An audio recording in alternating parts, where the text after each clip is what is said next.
Hi, this is Chris, once again recording for MagicGatheringStrat. We lost round one.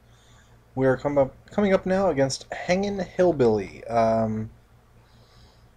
Don't know what he's playing, so let's scope him out.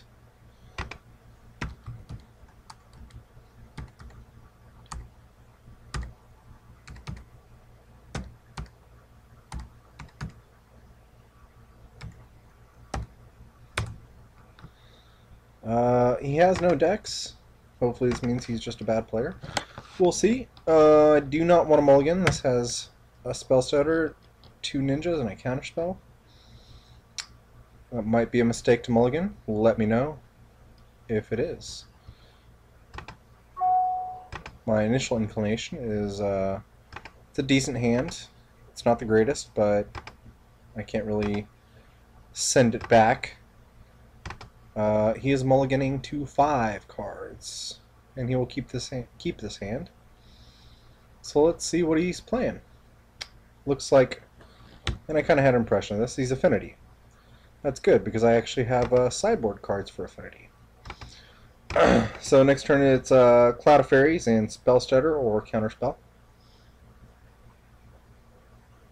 And we'll go from there. Springleaf Drum, that's okay. That means he's missing his land drops, which means I'm just going to pretty much roll over him with the fairies. And I got another Spell Stutter, which is awesome. Cast. Yep, throwing the Cloud of Fairies out. Untap, untap. And passing the turn. I will not ninja. Not yet. I have enough lands that I'm probably going to hit my land drops. He has no plays. So in this particular instance, I'm going to throw a Spell Stutter out there, because I want to get as many fairies on the table as possible. That way I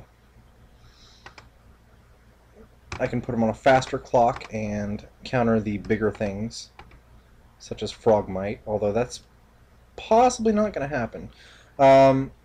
And actually, I think here I might actually throw a ninja out there.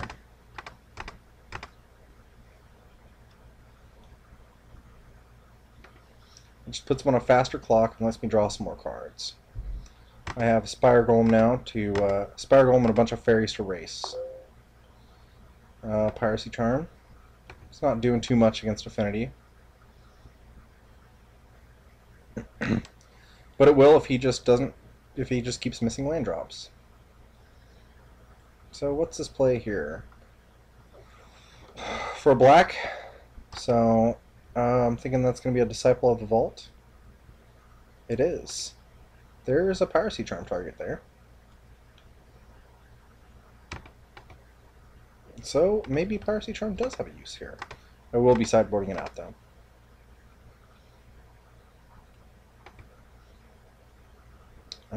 Okay, let's go ahead and beat down. Draw some more cards with a ninja. And I think I am going to ninja again here.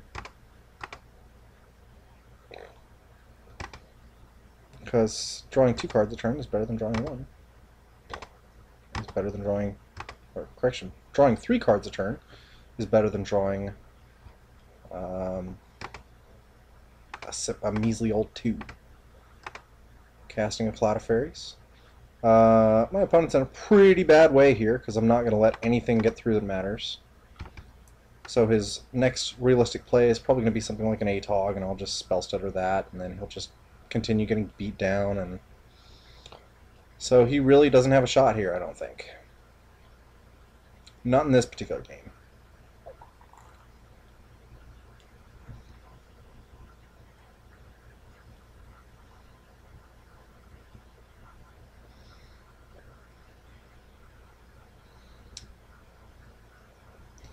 I am playing a Mezzle variant. I don't want him to kill my ninja. Spell Stutter that. Although I changed the sideboard significantly because, well, for one, I don't really think steel sabotages are needed.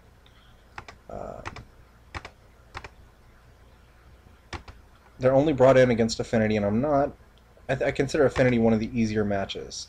Although it can be 50-50. I'm not going to lie, and I know some Affinity players would probably be like, oh, Delver's an easy matchup, but I consider this a pretty good matchup for me. So we're going to go ahead and just throw a whole bunch of stuff out there. Just make it to where he cannot possibly come back.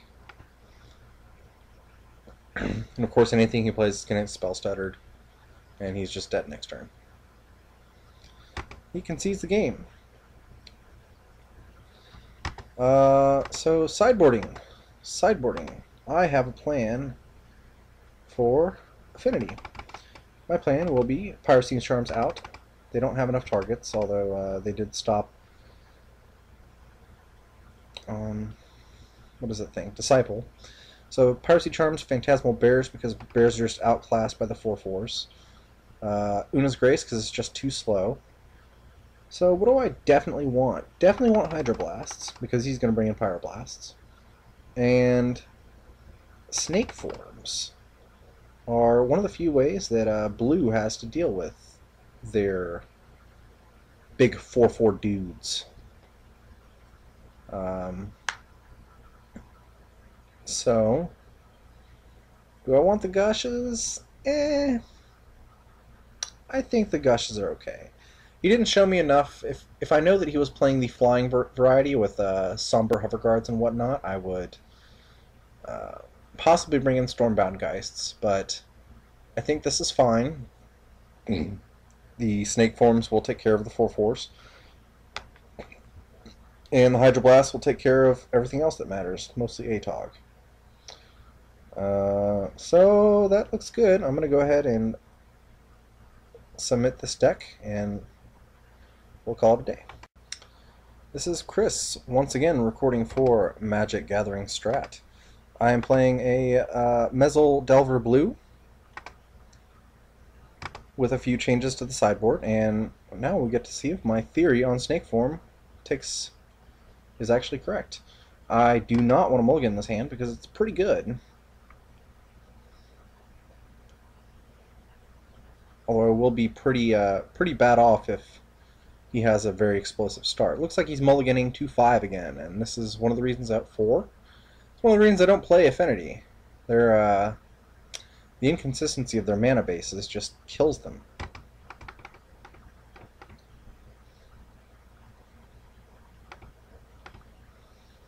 So we hit another Spire Golem. It's kind of unfortunate. I specifically don't run 4 Spire Golems because I really don't want to see 2 more than...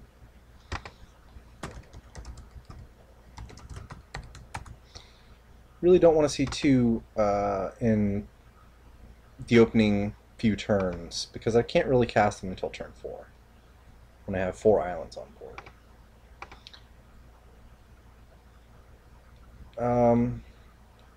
My opponent is commenting on how bad his draws are, and I agree. His draws are pretty awful. So here we're going to go ahead and put both the Spire Golems on top. I'm not going to cast them anytime soon. Here's what I will do, though. I will cast a Cloud of Fairies.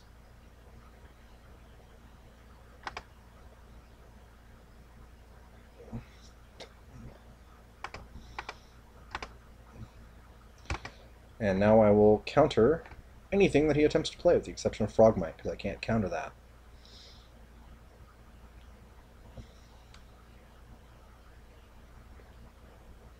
Here's a blue mana. A Somber Hoverguard. And here is pretty much the entire reason I brought in Snake Form. I know my next draw is going to be a Spire Golem. And there it is. No surprises there. So let's, we're not going to attack with the Cloud of Fairies. And I don't think the Snake Form trick is going to come in yet.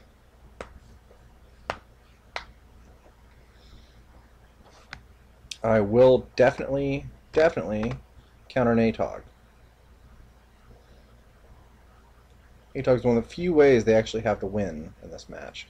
And he's going to attempt to Pyroblast this, my Spell Stutter. And I will Hydroblast his Pyroblast.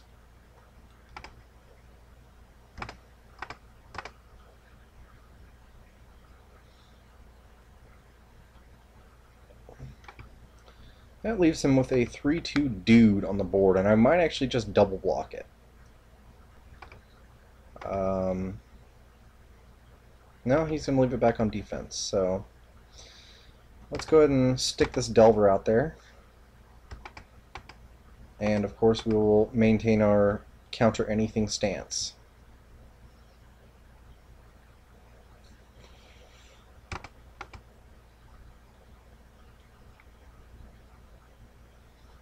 He chose not to attack again, which is good.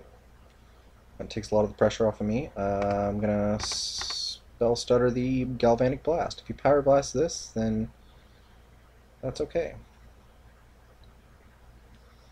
Then he has 0 cards in hand. Awesome. So I lose a Delver.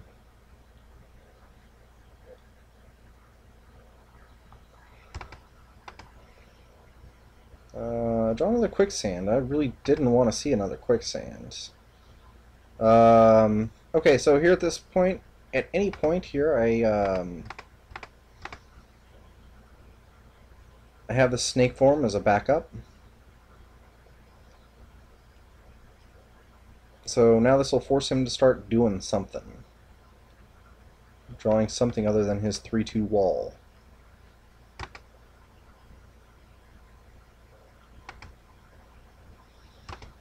Let's see what he's going to do. Nothing? Oh, he played a land. Okay. So now I get to, hey, another island. That's pretty sweet. I will now attack with everything. And then I will Snake form when he decides to block. And I assume he will block something. My guess is a Spell Stutter Sprite.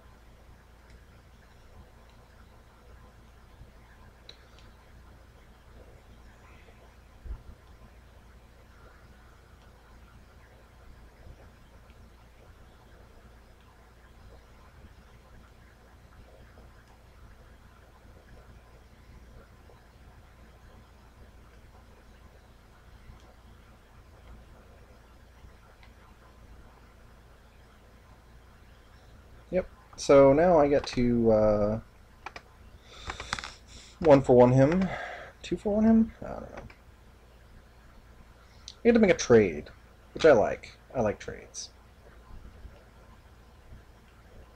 And I got another Spell Stutter Sprite out of it, which is pretty awesome.